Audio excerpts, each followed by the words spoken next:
दो वरदान मांगा। महाराज ने कहा एक वरदान तो मुझे अच्छा लगा, एक वरदान जो तुमने मांगा राम जी को 14 वर्ष वनवास, ये मुझे अच्छा नहीं लगा।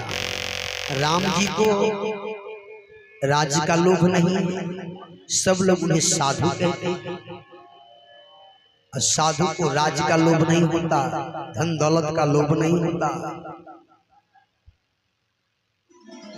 इसलिए भरत को ही राज्य दो, इसमें मुझे कोई आपत्ति नहीं। कारण मोरे भरत राम दुई आँखी, सत्य कहूं तो ही शंकर साखी।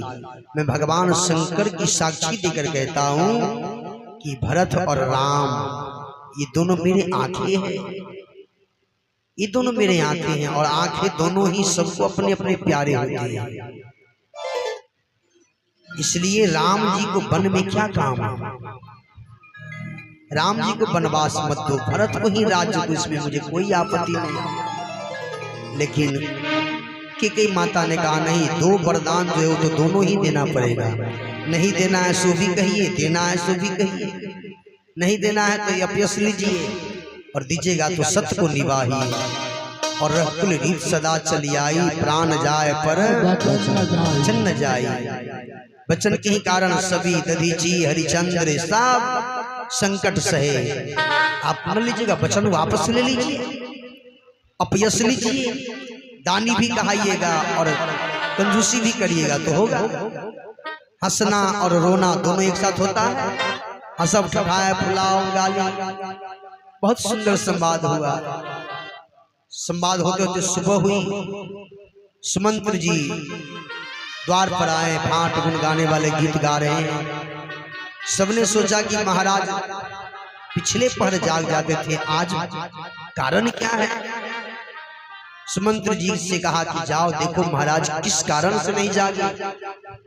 तो सुमंत्र जी ने जब ये पांव को आगे बढ़ाया तो ऐसा लगा मने मानो भयानक कोई मूर्ति हो, ऐसा डर लगा। निकट आए, देखा तो कहा किस कारण से महाराज मूर्छित है।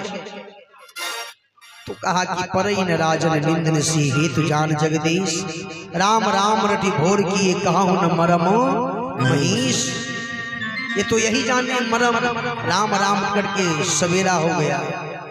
ऐसा करो तुम राम जी को ही बुला कर लाओ। सुमंत्र जी गए राम जी के पास, राम जी को बुला कर लाए। राम जी ने देखा पिताजी को तो ऐसा लगा जैसे बाज को झपटने से बटेरे सहम गया हो, मूर्छित पड़ा हो। इस अवस्था में देखा राम जी ने ऐसा दुख जीवन में कभी नहीं देखा। करुणा मैं मृदु राम गोसाई, प्रथम दीख दुख सुना न। सुंदर इतना दुख देखा फिर भी, लेकिन राम जी ने तो कहा, कितना मीठा शब्द का यूज किया, सुन जननी सोई सुत बर भागी, जो पितु मातु बचन अनुरागी। हे जननी, हे मातृश्री, वो पुत्र बड़भागी है जो पिता और माता के वचन की अनुरागी है। ऐसे पुत्र संसार में दुर्लभ है। आहा, सुंदर संवाद हो रहा है अयोध्या कांड में।